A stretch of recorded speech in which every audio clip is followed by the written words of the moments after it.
que eu gostaria de tratar com vocês logo de início nessa primeira palestra é sobre a origem das teorias.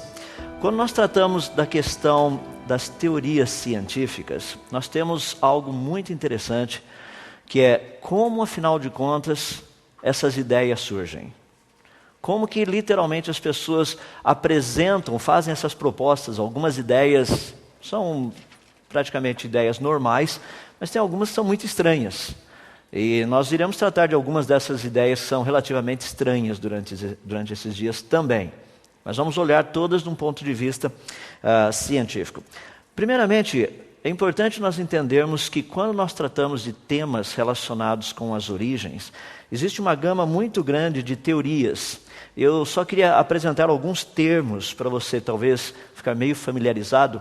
Nós temos naturalismo, nós temos evolucionismo, nós temos darwinismo, seleção natural, neodarwinismo, teoria sintética moderna, teoria do equilíbrio pontuado, evolucionismo teísta, criação especial, criacionismo, criacionismo científico, criacionismo religioso, criacionismo bíblico e design inteligente, para citar apenas alguns.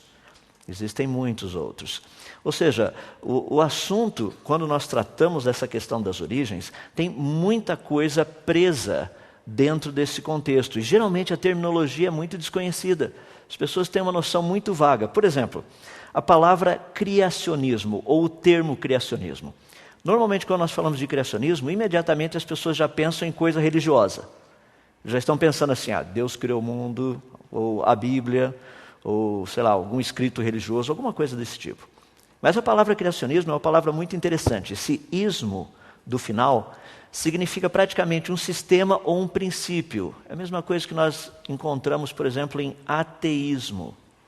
Ismo, nesse finalzinho. Então, esse ismo indica o que significa essa palavra. Ou seja, nessa palavra está incorporado um sistema ou um princípio. A primeira parte, criação, essa é uma parte tranquila, é um ato, um processo por meio do qual algo é trazido à existência. Então, nós temos duas palavras juntas, formando um conceito. A palavra criacionismo, tecnicamente, ela apenas significa uma proposta ou um conjunto de propostas científicas, tem que ser testável, obviamente, e esse conjunto de propostas afirma que processos naturais e leis da natureza não teriam trazido à existência o universo, a vida e mesmo a complexidade que nós encontramos neles. Em outras palavras, quando nós tratamos de criacionismo, a palavra criacionismo não é uma terminologia religiosa. No entanto, ela é tratada como se fosse religiosa. Eu digo isso porque algumas das minhas oportunidades de falar em universidades por aí, eu já fui apresentado em algumas delas como padre ou pastor, porque eu fui falar do criacionismo. Mas a proposta do criacionismo, a proposta em si, não é uma proposta religiosa. Eu não vou entrar em detalhes em toda aquela terminologia, mas eu vou pegar de toda aquela terminologia 3 termos que são muito importantes para que nós entendamos o significado desses termos. O primeiro deles, que é a ideia de criacionismo, está relacionado com 3 possibilidades desse termo. É por isso que nós temos que usar um adjetivo para esclarecer que tipo de criacionismo.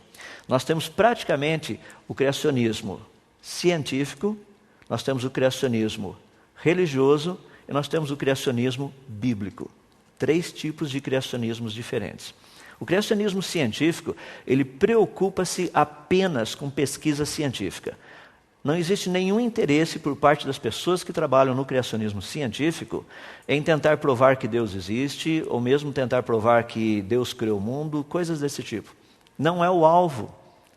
Ele trabalha com pesquisas científicas. Existe uma questão muito interessante a respeito disso. À medida que nós desenvolvermos as palestras, eu creio que o ponto irá ficar muito claro. Muitas pessoas falam assim, mas trabalha com pesquisa científica para quê? Para provar que Deus existe? É impossível provar que Deus existe. Obviamente não é esse tipo de pesquisa científica. Então nós vamos procurar entender um pouquinho mais do que significa essa pesquisa científica do criacionismo científico. Mas existe um outro tipo de criacionismo também, que é o criacionismo religioso. Esse criacionismo, ele é temático, são vários deles. Geralmente esses criacionismos são apresentados da seguinte forma: eles procuram explicar por que um determinado Deus ou uma determinada divindade teria trazido à existência o universo e a vida. Essa é a ideia principal dos criacionismos religiosos. No entanto, existe um, que é o criacionismo bíblico, que não é um criacionismo religioso. O criacionismo bíblico, ele é diferente porque ele não é temático, ele é descritivo. Ele simplesmente diz o que o Senhor Deus fez no dia 1, no dia 2, no dia 3, no dia 4. Ele não tenta explicar por que Deus criou o mundo. Não existe isso. Se você tem dúvida, é só ler os 2 primeiros capítulos de Gênesis, você irá perceber que não existe nenhuma menção do porquê as coisas foram criadas. Apenas nos é dito o que foi criado e quando foi criado, em qual ordem as coisas foram criadas. Portanto, existe uma diferença entre o criacionismo científico, religioso e o bíblico.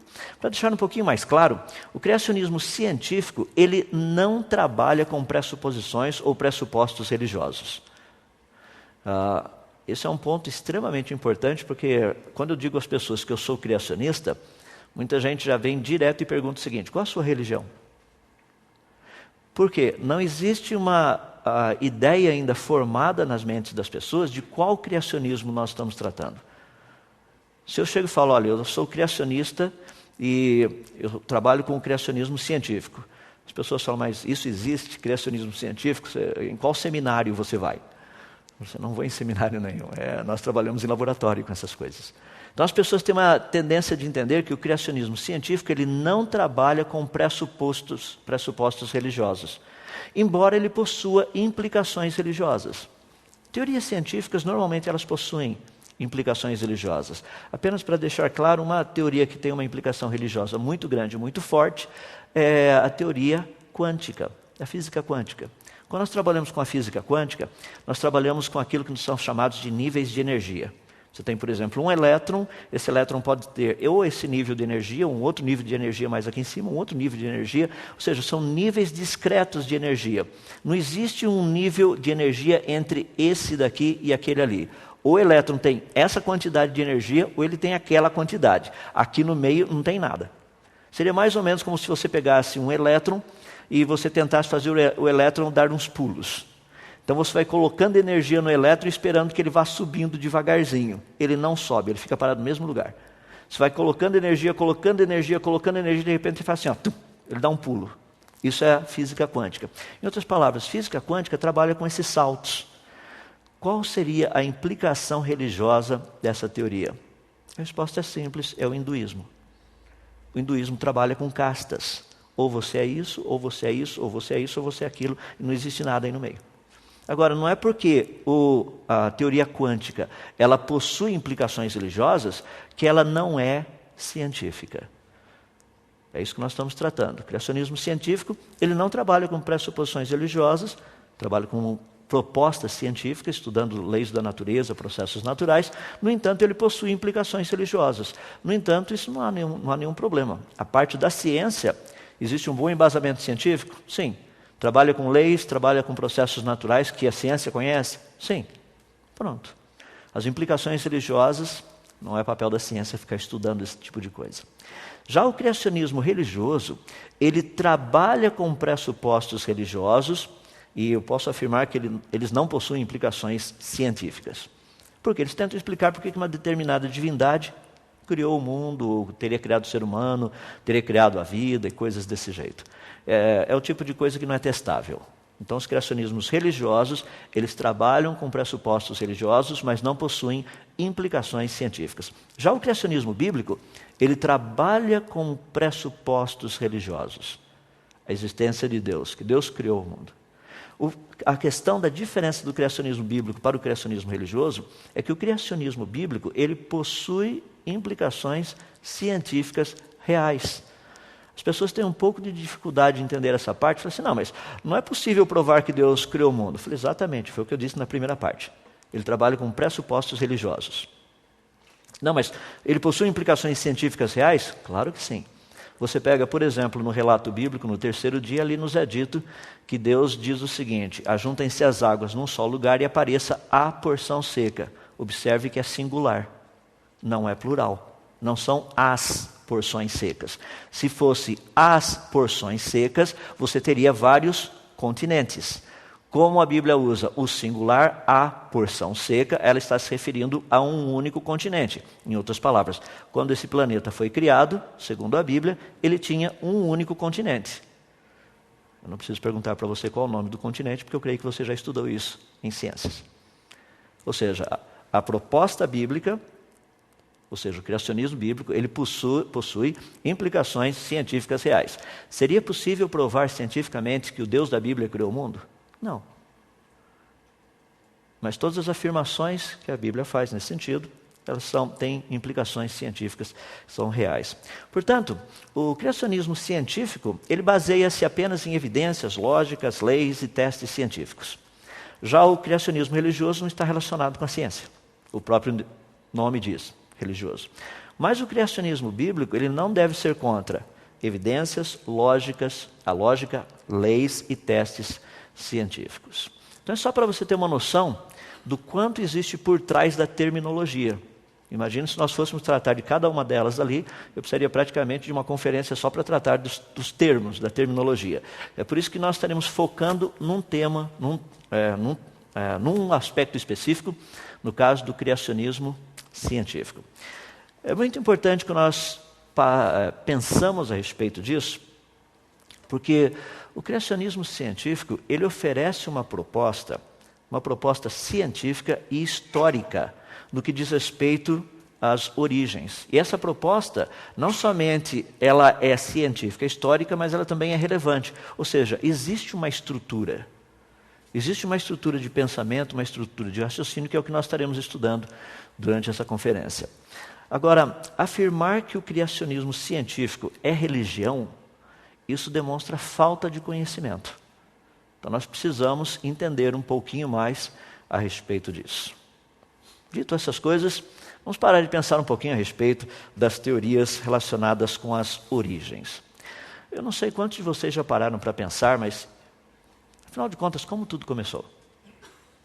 Aqui estamos nós, nesse tempo, nesse ano, e atrás, lá atrás.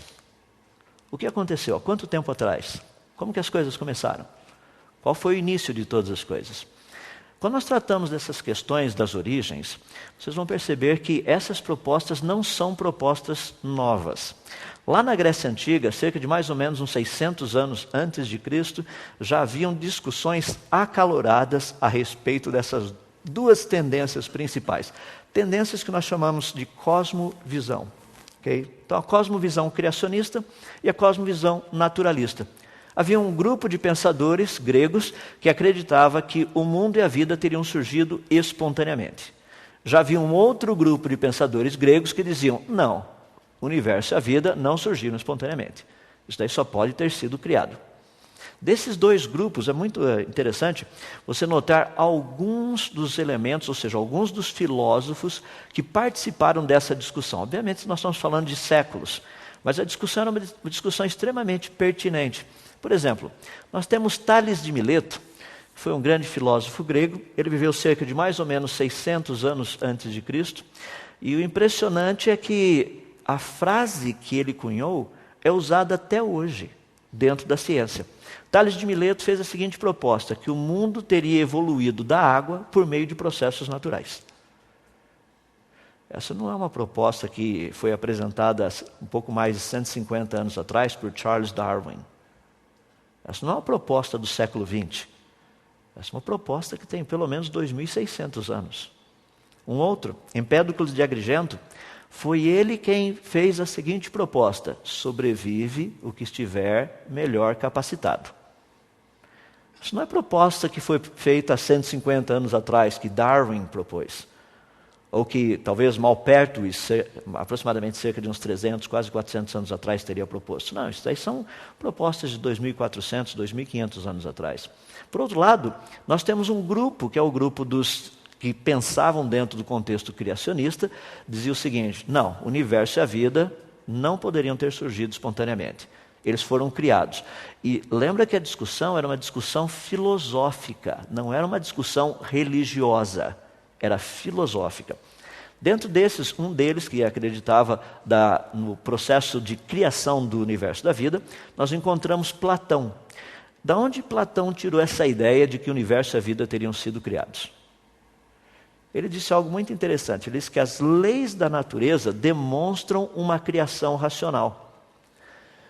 Existe uma lógica muito forte por trás disso que eu gostaria de tentar mostrar para você como funciona. Deixe-me dar um exemplo bem simples. Você está dirigindo o seu carro. Se você virar a direção para o lado direito, o seu carro irá virar para que lado? O lado direito. Por quê? Porque existem leis que regem todo esse mecanismo de direção, forças e etc, coisa e tal, que quando você vira a direção para a direita, o carro irá virar para a direita. Pergunta, o que teria vindo primeiro, as leis ou o carro? A resposta é óbvia, as leis vieram primeiro. O carro foi feito baseado nas leis. Ou seja, o carro não seria a fonte das leis. Esse era o raciocínio de Platão. As leis teriam que existir antes da natureza. A natureza foi criada baseada em leis. É por isso que ela funciona. A natureza não poderia ser a causa da existência das leis. Então nós estamos tratando de uma argumentação muito interessante, outra vez, uns 2.400 anos atrás aproximadamente. Aristóteles também dizia que o universo foi criado segundo um plano racional. Ao olhar ao redor, ele percebia que as coisas encaixavam-se muito bem.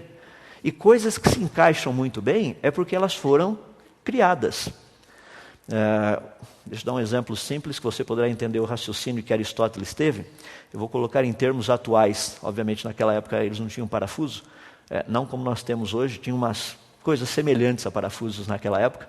Mas imagina que eu pedisse a você para consertar um determinado que está quebrado e tem um parafuso e uma porca que você precisaria para colocar ali. E eu lhe desse uma caixa de ferramentas cheias de parafusos e porcas dos mais diferentes tamanhos e, sei lá, dimensões. Eu pedisse para você pegar qualquer duas delas e tentar colocar e arrumar o negócio. Se você pegasse apenas um parafuso e uma porca, sem ter certeza que os dois se encaixam, a coisa funcionaria? Agora, por que uma porca teria exatamente o mesmo diâmetro e a mesma rosca do parafuso? É porque ela foi planejado. Foi esse tipo de raciocínio que Aristóteles teve ao olhar a natureza e contemplar essa sincronia que existe na natureza. Ele chegou a essa conclusão dizendo, o universo só pode ter sido criado. Agora, por que os gregos possuem essas duas áreas de trabalho, o naturalismo e o criacionismo? Porque, no fundo, a filosofia grega, eu estou usando Leucipo, praticamente ele viveu no século V a.C., ele dizia o seguinte, nada acontece casualmente, existe uma razão necessária para tudo. Então os gregos estavam querendo achar qual era a razão primeira da existência de todas as coisas. No fundo, eles estavam fazendo a mesma pergunta que nós nos fazemos. Como tudo começou? Como tudo isso teria vindo à existência? Então o que nós temos aqui é uma questão muito interessante de praticamente, pelo menos uns 2.400, 2.500 anos aí de propostas. Gostaria de apenas colocar algo para você pensar. Os naturalistas gregos ou os criacionistas gregos, qual desses dois grupos tinha razão? É muito interessante porque as pessoas chegam e falam assim, não, agora com toda a ciência que nós temos, fica fácil dizer qual dos dois tinha razão. E é por isso que é extremamente importante a gente trabalhar dentro desse congresso que nós estamos fazendo, para você entender e conhecer um pouquinho mais quem ou qual desses dois grupos estava correto. Dentro do contexto do criacionismo histórico, muitas pessoas tem uma perspectiva um tanto quanto que equivocada dos cientistas criacionistas do passado. Eu até costumo, de vez em quando, nas palestras que eu dou em algumas universidades, fazer a pergunta, para vocês, alguém poderia citar um nome de um criacionista que você conhece? Um criacionista que tenha sido um grande cientista do passado? E tem algumas pessoas que ficam assim pensando e não vem praticamente ninguém à mente. Para os cristãos, vêm nomes bíblicos. Mas eu não estou falando de nomes da Bíblia, estou falando de pessoas do passado, talvez um passado não tão remoto, esses últimos 400, 300, 400 anos, pessoas que estavam envolvidos com a área da ciência e que tinha um posicionamento criacionista. Deixe-me citar apenas alguns nomes para você entender. Nós temos, por exemplo, Francis Bacon. Francis Bacon foi praticamente quem inventou o chamado método científico que é utilizado até hoje. Bacon era criacionista e a razão dele ter criado o método científico era para separar, para poder distinguir aquilo que é real daquilo que é mito. Então ele criou toda uma estrutura de pensamento e raciocínio dentro desse contexto.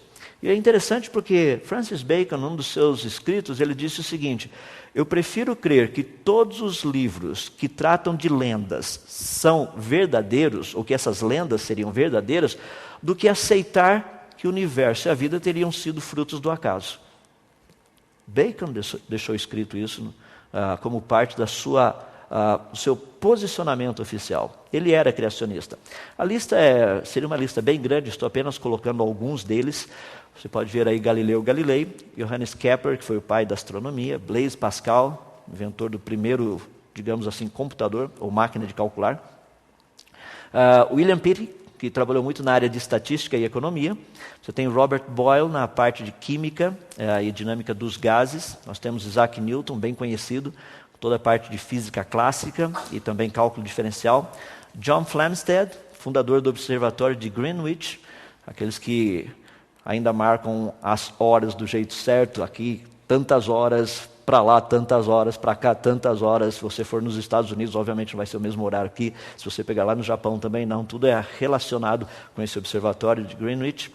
Leonhard Euler, ou Euler, como é conhecido aqui no Brasil, o pai das funções, principalmente das funções transcendentais, beta e a gama. Carlos Linné, que praticamente é o pai da taxonomia. As pessoas falam, não, mas Linné era evolucionista. Não, ele não era evolucionista, ele era criacionista. Ele queria classificar os organismos de uma forma que facilitasse o estudo dos diferentes grupos. Linné nunca propôs uma ordem evolutiva, era uma ordem classificatória. A ordem evolutiva veio depois, a proposta dele não era essa. Você tem William Herschel, que trabalhou muito com a parte de astronomia galáctica, e também foi quem descobriu o planeta Urano. Você tem James Parkinson, e pelo sobrenome você já sabe a área dele, medicina. John Kidd, com a parte de química sintética. Nós temos John Dalton, que foi um dos primeiros a propor a teoria atômica moderna, como nós a temos hoje.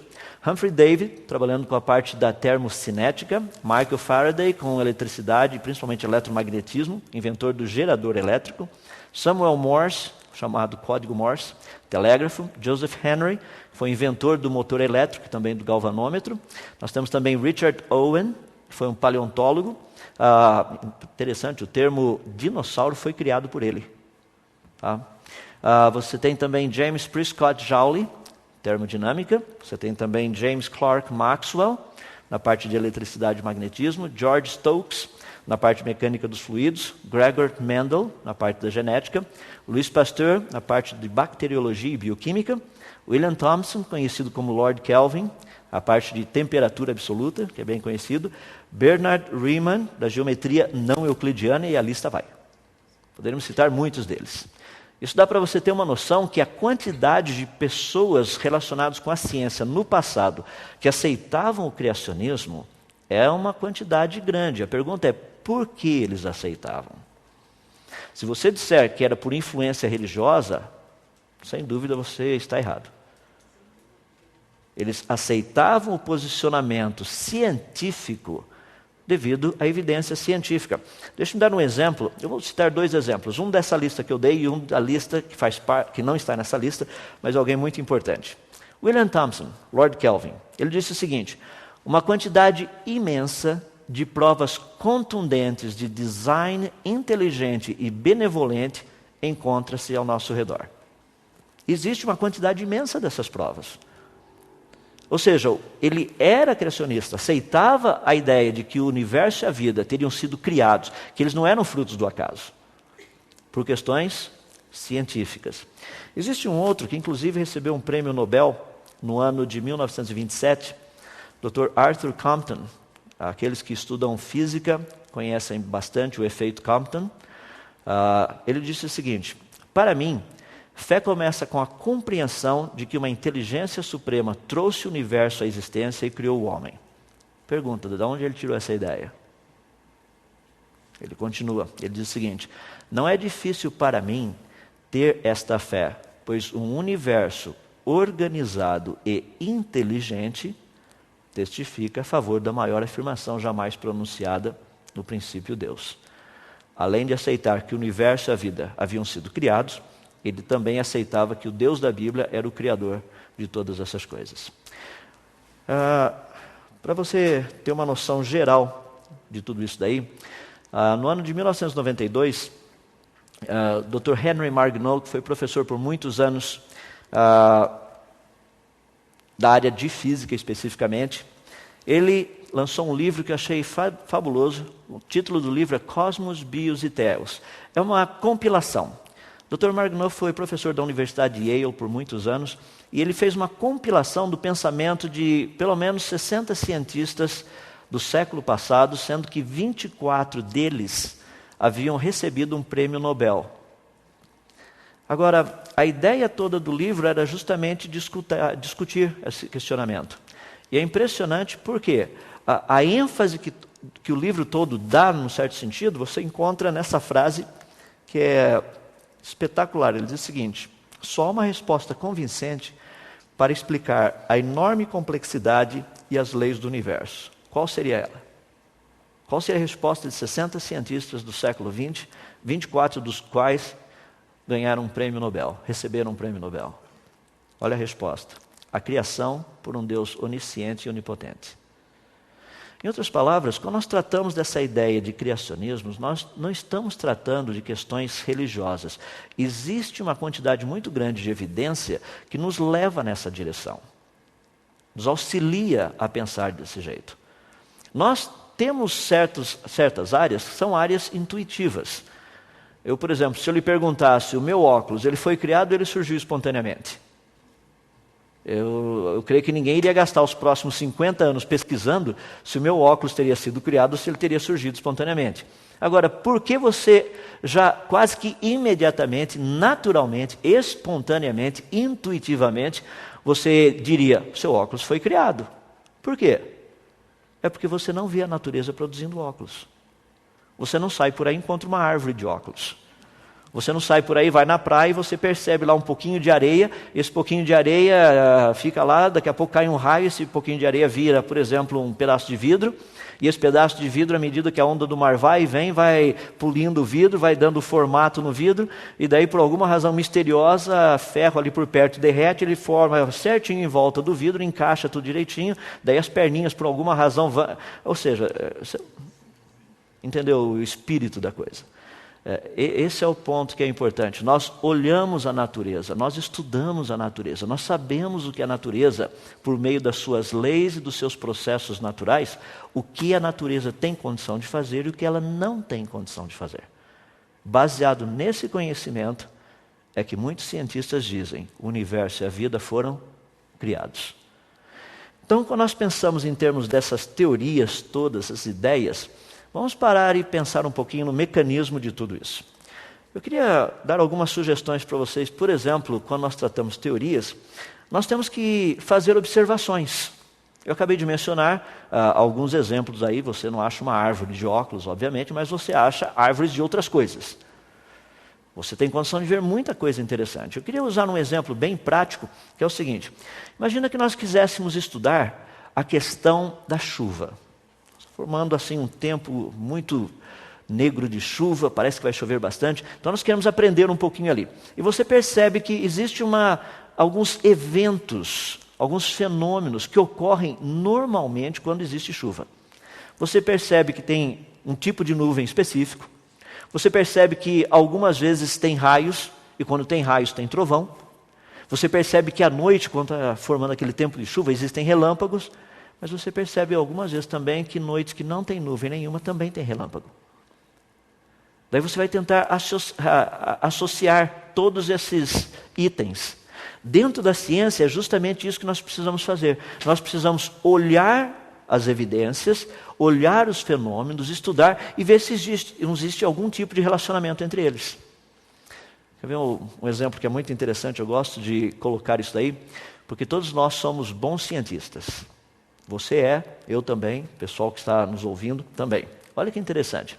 Você chega na sua casa, aquele vaso espetacular que você ganhou de presente, que é caríssimo, está lá no chão em 500 milhões de pedaços, quase atomizado. E você pergunta para o seu filho, que está segurando uma bola de futebol, e pergunta a ele o seguinte: o que aconteceu? A resposta dele é a seguinte: o vaso caiu. Eu quero dizer para vocês que vasos não caem. Vasos são derrubados. Não existe vaso com problema psicológico tendente ao suicídio, eles pulam do lugar onde eles estão e se matam. Ou seja, nós sabemos que certas coisas têm alguma coisa por trás. É isso que a ciência procura fazer. Nós precisamos descobrir o que produz isso, o que teria produzido aquilo. Quando nós juntamos essas ideias todas, daí nós podemos chegar a algumas conclusões. Isso é praticamente o que eu acabei de dizer agora. Nós estabelecemos isso na ciência, trabalhamos com isso, dentro daquilo que é chamado de método científico. Eu vou resumir, para ficar bem fácil. O método científico, ele primeiro faz observações. Então nós vamos lá e ficamos observando uma determinada coisa. Vemos como que esse negócio, o que acontece ali. Quantas vezes acontece? Com qual frequência acontece? E se acontece quando isto está presente e se acontece quando aquilo está presente. Ou se não acontece quando isso está presente, ou se não acontece quando aquilo está presente. Ou se não acontece quando os dois estão presentes. Ou se acontece quando os dois estão presentes. Então o que nós fazemos? Nós fazemos observações. Depois de observar, nós fazemos aquilo que nós chamamos de hipótese. Tentamos dar uma explicação. Pelo menos uma explicação básica. Essa proposta, no caso a hipótese, ela não necessita ser testável. Nós apenas estamos expressando aquilo que nós achamos. Depois de avaliarmos bem essa hipótese, nós temos que formulá-la de uma maneira que ela se torne uma teoria. Daí sim, como teoria, ela precisa ser testável. Daí nós precisamos lá e fazer um teste, ver se ela funciona ou não.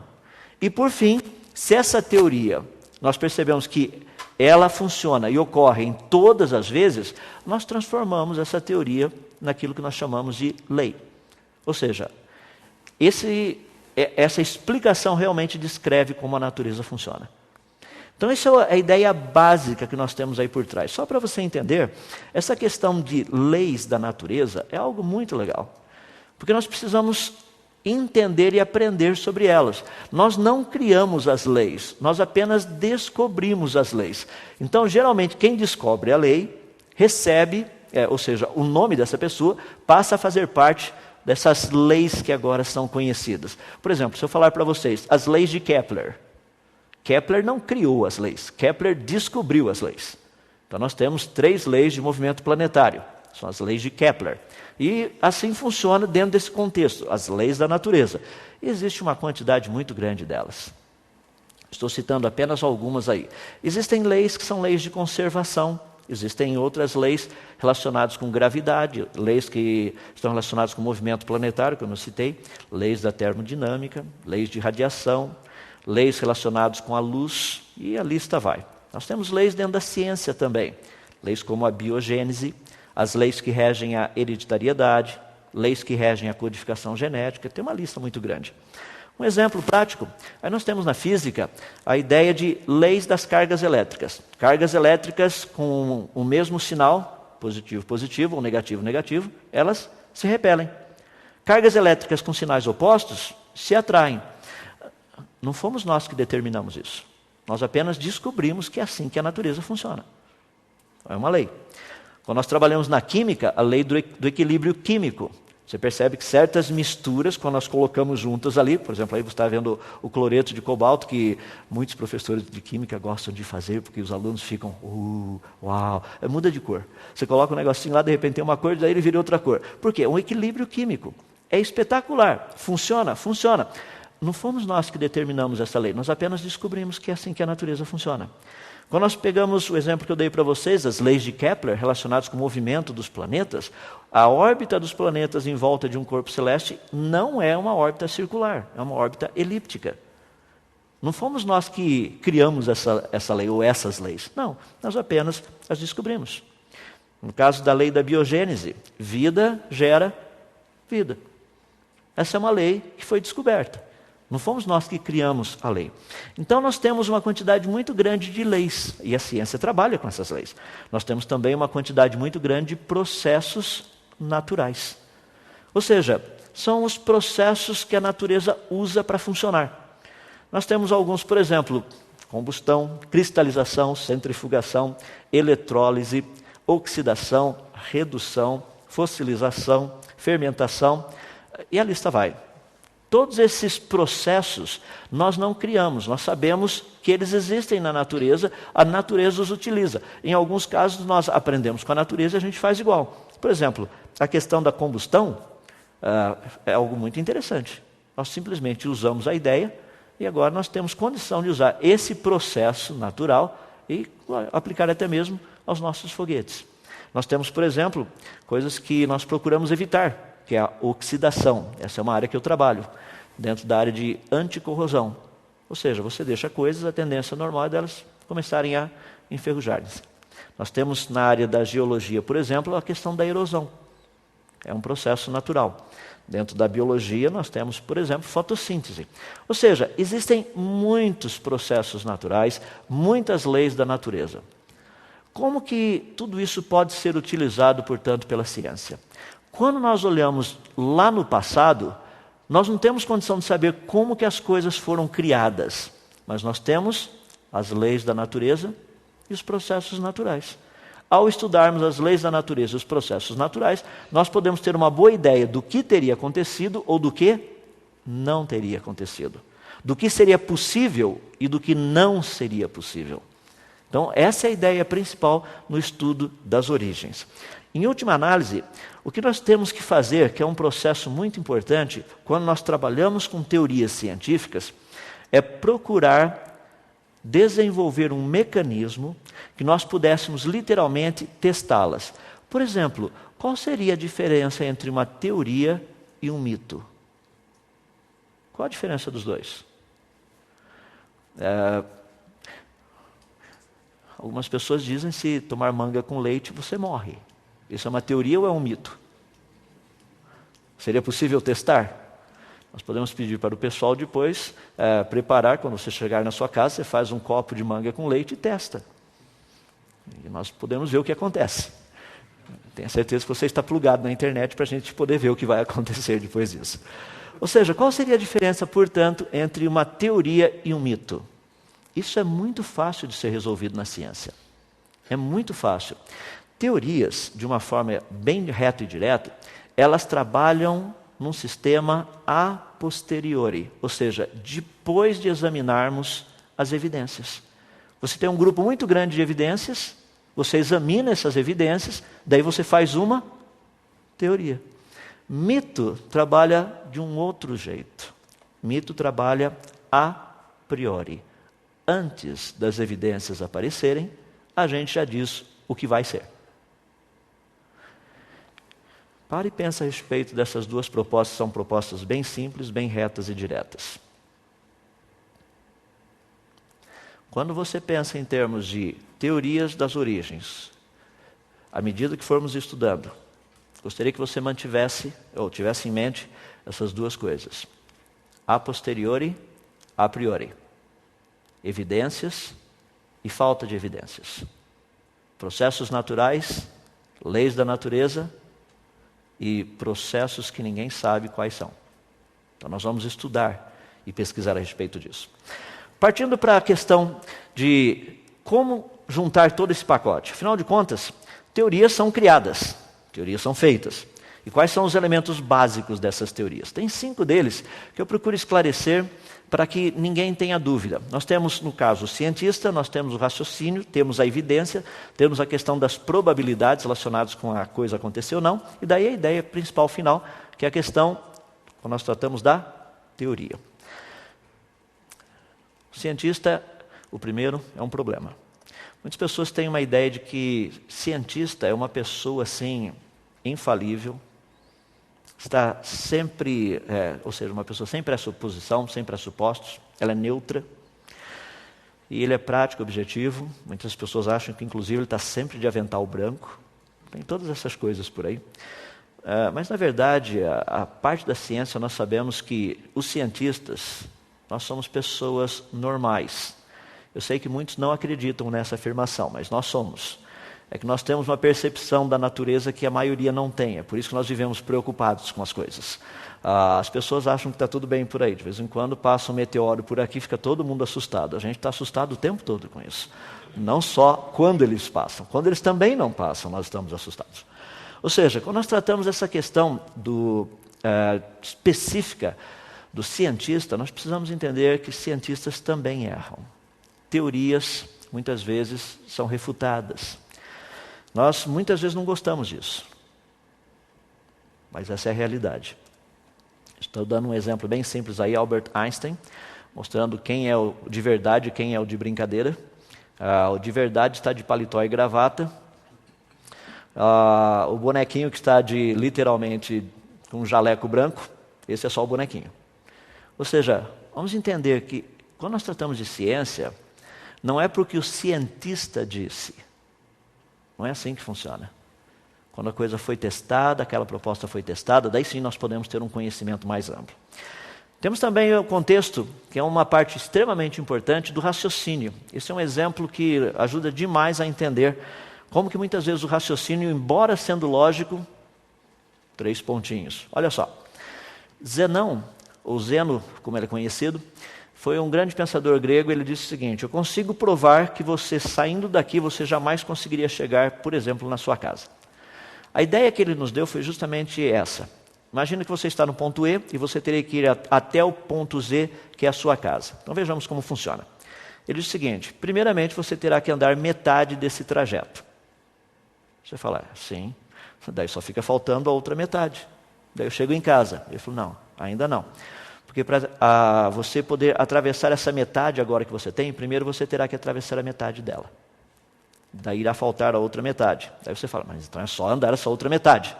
Daí fala, não, porque para você atravessar essa metade, primeiro você terá que atravessar a metade dela. Você fala, não, mas daí vai faltar só a outra metade. Correto. Mas daí você terá que andar essa metade dessa metade que faltou, faltando a outra metade. Você fala, mas daí é só andar a outra metade. Falo, não, daí você primeiro terá que andar metade dessa metade. Daí irá faltar a outra metade. Você fala, não, mas daí é só andar aquela metade. Mas para andar aquela metade, primeiro você terá que andar a metade daquela metade, irá faltar a outra metade. Você fala, mas daí é só andar aquela metadezinha. Mas para você andar aquela metadezinha, ainda você tem que andar a metadezinha da metadezinha daquela metadezinha. Vai faltar a outra metadezinha. Você fala assim, peraí, eu sempre vou ter que andar uma metade. A pergunta é, seria possível alguém chegar lá se sempre você teria uma metade ainda para ser andado? Independente de quão pequeno for. É o que eu brinco com as pessoas. Imagina que você está num edifício pegando fogo, você tem que saltar desse prédio para o outro. A distância é de 2,90 metros. E você consegue pular 2,89 metros. Eu acho que você não vai cair no outro prédio. Matematicamente eu posso dizer que nós vamos ouvir coisas fabulosas a teu respeito, tudo que você fez na sua vida e coisas assim. Em outras palavras, você teria que percorrer a distância toda para chegar lá. Quando as pessoas olham para esse paradoxo do Zeno, eles dizem o seguinte, rapaz, mas esse é um paradoxo extremamente interessante, porque ele é lógico. Correto. Esse é o ponto que eu gostaria de tratar. O fato dele ser lógico significa que ele está correto? Não. Nem todo raciocínio lógico está correto. O raciocínio é lógico, só não está correto. Tanto é que nós podemos usar a matemática e mostramos claramente, aí você tem uma sequência muito interessante, você vai vendo como que funciona as metades, somando uma metade, mais outra metade, mais outra metade. Ou seja, dá para a gente resumir, isso daí é uma série geométrica infinita, ela é convergente. Se você gosta da teoria dos limites e trabalhar com limites, você pode fazer todos os cálculos, mostrando que uma somatória infinita de metades é o número 1, ou seja, é o completo. Essa é uma das áreas que eu gosto, matemática. Tem condição de você somar coisas absurdas por aí. Um número infinito. Como é que você soma um número infinito? É só pegar o primeiro e o último. Aí você fala, mas como que é o primeiro e o último? Por exemplo, entre o número 1 e o número 2 existe um número infinito de números. Mas é possível somar os dois. Se você não entendeu isso, não se preocupa. Raciocínio é algo importante. Nós temos aí, por exemplo, a coluna geológica. Dentro da coluna geológica, a ideia que nos foi passada é que essas camadas de rochas que nós encontramos no solo no planeta Terra seriam camadas que teriam sido produzidas ao longo da história do planeta. O raciocínio é lógico? Sim. A pergunta é, ele está correto? Então, quando nós olhamos um raciocínio como esse, nós percebemos que existem fósseis de troncos de árvores, são fósseis poliestratificados. Eles atravessam várias camadas dessa coluna geológica. Então, nós sabemos que, embora o raciocínio seja lógico, ele não está correto. Nós vamos trabalhar um pouco mais com isso lá na frente. Uma outra área que é importante dentro dessa questão de desenvolvermos uma boa teoria está relacionada com a questão das evidências. Por exemplo, suponhamos que eu queira desenvolver um método simples, bem simples, para obter raiz quadrada de alguns números. Raiz quadrada é uma operação matemática. Mais especificamente, raiz quadrada de 4 algarismos. Se você esqueceu o que é raiz quadrada, é só achar um número que multiplicado por ele mesmo dá o valor daquele número que você quer achar a raiz quadrada. Vamos tornar a coisa simples. Raiz quadrada de 100. Que número multiplicado por ele mesmo dá 100? É o 10. 10 vezes 10 dá 100, portanto a raiz quadrada de 100 é 10. Essa é a ideia. Então vamos procurar achar uma metodologia que nos permita ter raiz quadrada, literalmente, de números de 4 algarismos, ou seja, que vão de 1000 até 9.999. Aí você tem um deles, 2025, raiz quadrada é 45. Deixa eu me dar uma dica de como fazer isso. Se você pegar 2025 e dividir bem no meio, você tem 20, tem 25, se você somar os dois dá 45, que é exatamente o valor da raiz quadrada. Esse é um método espetacular. A gente trabalha com isso o tempo todo. Um outro exemplo disso, 3025. Raiz quadrada de 3025 é 55. Se você dividir de novo no meio, você tem 30 com 25, e 30 mais 25 dá 55, que é exatamente o valor da raiz quadrada. E se você acha que só funciona com 5, eu quero mostrar que funciona também com aquilo que não é 5. Raiz quadrada de 9.801 é 99. Se você dividir novamente no meio, você tem 98 mais 1 dá 99, perfeito. Ou seja, existem evidências. Eu poderia dizer para você o seguinte, está aí uma metodologia de você achar raiz quadrada de números que vão de 1000 até 9.999. E daí você sai feliz da vida daqui, fala assim, que bom, segunda-feira eu vou matar meu professor de matemática porque ele não me ensinou isso. O que ele me ensinou foi um pouquinho diferente dessas coisas. No entanto, se você fizer a sua pesquisa um pouquinho mais aprofundada, você vai descobrir, por exemplo, números como 1024, que a raiz quadrada é 32. Se você usar a metodologia e dividir bem ao meio, você tem 10 mais 24, que daria 34. Só que a raiz quadrada é 32. Você fala, poxa, mas deu perto. Estava indo tão bem. Raiz quadrada de 2500 é 50, só que 25, dividindo em duas partes. 25 mais 0 dá 25. Raiz quadrada de 5.929 é 77. Só que se você somar 59 com 29, dá 88 e não 77. E as pessoas chegam e falam assim, rapaz, o que aconteceu? Estava indo tão bem. A teoria deveria funcionar. A evidência era boa. O problema é que eu peguei apenas 3 números que eu ofereci a vocês, e são os únicos 3 números de 1000 até 9.999 que esse negocinho funciona. Ou seja, seria possível manipular a evidência? A resposta é sim, é possível manipular evidências. Então nós precisamos pegar o maior número de evidências possível. O maior número. Os 2 últimos pontos que eu gostaria de colocar para você pensar, um deles está relacionado com um aspecto muito importante, que é o que nós tratamos da teoria, a teoria do bolo de chocolate. Essa teoria é uma teoria muito interessante. Eu já tenho citado, creio que você já deve ter ouvido. A teoria seria a seguinte, você chega na sua casa hoje à noite e, adivinha o quê? Tem um bolo de chocolate esperando por você lá. Só que quando você saiu não tinha bolo de chocolate. Então como funciona? Primeira parte da teoria, uma teoria, iria sugerir que alguém que sabe fazer bolos de chocolate foi até a despensa, pegou os ingredientes e preparou um bolo de chocolate. Fez tudo certinho, ou seja, o bolo de chocolate foi produzido por uma mente inteligente. Uma segunda teoria, que é bem interessante também, diria o seguinte, que um caminhão de supermercado estava fazendo entrega, passando perto da sua casa, o teu vizinho lá, atravessou na frente do caminhão correndo para pegar a bola, e literalmente o motorista do caminhão, para não atropelá-lo, acionou os freios e adivinha o que aconteceu? O caminhão começou a capotar. Lá atrás desse caminhão que estava fazendo entregas para o supermercado, tinha sacos de farinha, sacos de açúcar, tinha latinhas de... todos esses negócios lá atrás. E começou a capotar e os sacos de farinha se abriram, as latinhas de Nescau também, latinhas de fermento também, os pacotinhos de leite romperam-se. Esse negócio todo foi acontecendo. E lá atrás também tinha um tipo de um container pequenininho, que um pouco da farinha caiu ali dentro, um pouco do açúcar caiu ali dentro, um pouco do sal caiu ali dentro, um pouco do achocolatado caiu ali dentro, um pouco do, sei lá, do óleo caiu lá dentro também. E, por incrível que pareça, os ovos batiam lá em cima e caíam lá dentro também. Foi espetacular a coisa do que estava acontecendo lá atrás. E depois de um certo tempo, esse caminhão parou, pegou fogo. Foi um incêndio. Chamaram os bombeiros chegaram lá, apagaram todo o incêndio, e no meio dos escombros eles encontraram um bolo de chocolate. Como aconteceu em frente à sua casa, eles deixaram um bolo de chocolate lá na sua casa, para resolver o problema de tudo. Eu creio que com essa ilustração daria para você entender especificamente o que nós estamos tratando de criacionismo e evolucionismo. É bem fácil a gente perceber a diferença dos dois.